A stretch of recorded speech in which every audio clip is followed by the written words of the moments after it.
So the work is, it's rotoscoped, which means that originally it was from video and then I drew on paper. So it's ink on paper and then exported back in as an animation. There are 12 stories.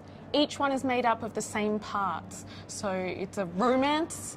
Some of the romances start well and end badly. Some of them start not so nice but end happily. So each part, I think there's 8 sections, but together they make up one story. The soundtrack is done by Alice Hoisheng Cheng, who is a Taiwanese sound artist. She normally does vocal performance, but this is some of her other work that she's done. So she's done 12 different soundtracks one for each, 12 different soundtracks.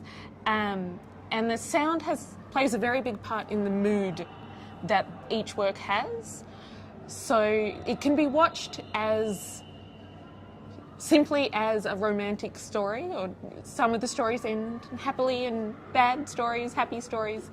But it also looks at the way narrative works, and romantic narratives are often made up of similar pieces. There's the part where they kiss, there's the part where they cry, there's the part where they hold hands, or almost.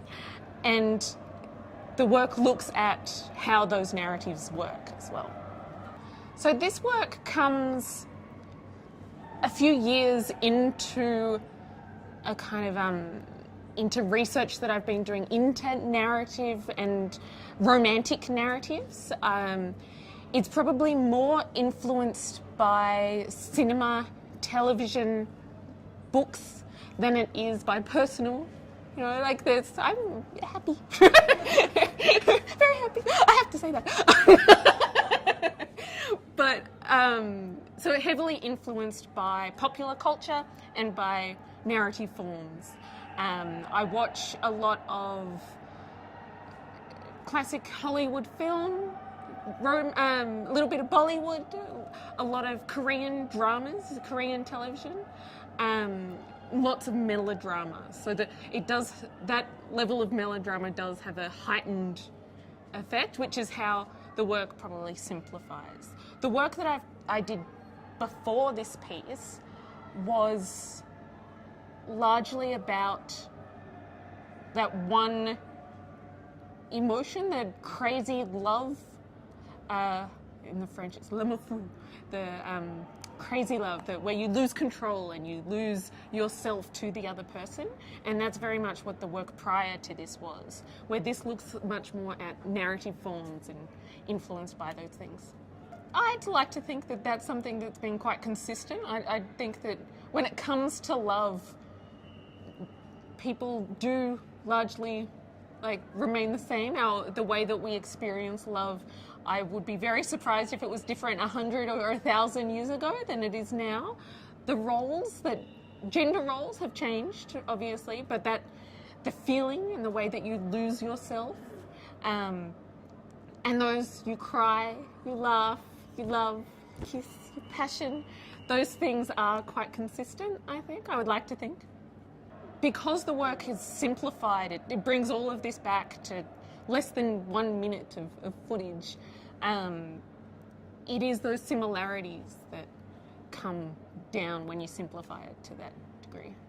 Being from Australia, we're very much like Brazil in that, you know, we're a colony. We were a colony for a long time, and because of our placement within kind of the Asia-Pacific region, we have quite a high Asian population, and all of our neighbours are Asian. Except for New Zealand, Australia and New Zealand have a higher kind of Anglo population, and we have our Indigenous population, but there is a big mix, and I think the intention was to make it open to be read to all, which is also why there's no speaking in it. So you don't need to know English, you can speak any language, and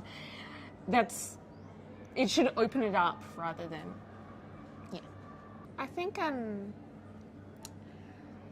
technically I've worked with rotoscoping for a number of years now, for probably maybe 7 or 8 years, so quite a while. And within that, working from video, I did a number that were pencil drawings that are similar but quite different. But over the last year or 2, 3 years, I've worked more and more with ink because it is so loose, and it does give a really, the nature of animation is that it can be quite stilted, where using ink gives it a kind of flow and an openness that balances against that kind of stiltedness of the animation.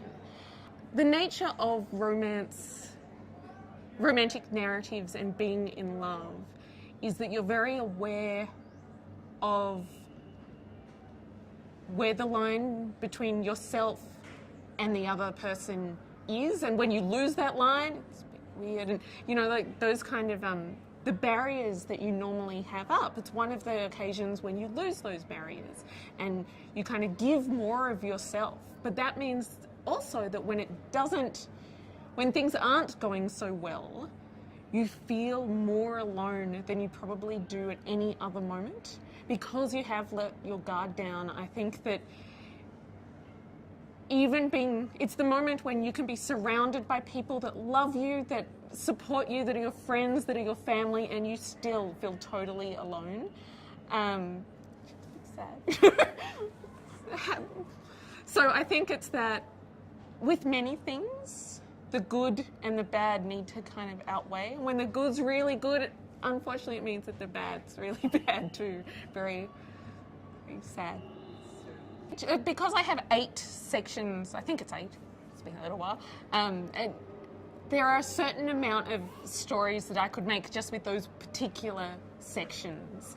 And I could have made many more. I think I worked out that there were, I don't even remember, 1,000 maybe. There's many, many different orders that you could place them in to create the stories. But I think that the main sections, I think within the 32 or however many love stories that kind of core amount are, often there are crossovers and there are sections that are the same.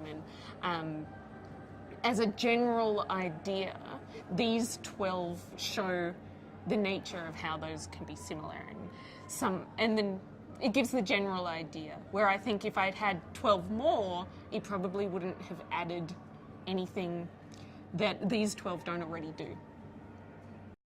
There's a number of Australians that have shown previously at Video Brazil, some of them quite well known. Sean Gladwell has shown Video Brazil, so I had heard a little bit about it from previously, and then I heard the open call, so I applied through that. It's interesting because we are very far away in Australia. It's the opposite side of the world. It's tomorrow morning there already. But it's interesting that there's actually quite a lot of similarities in my view between Brazil and Australia. So it's interesting to come all this way and still feel a little bit at home. Lovely.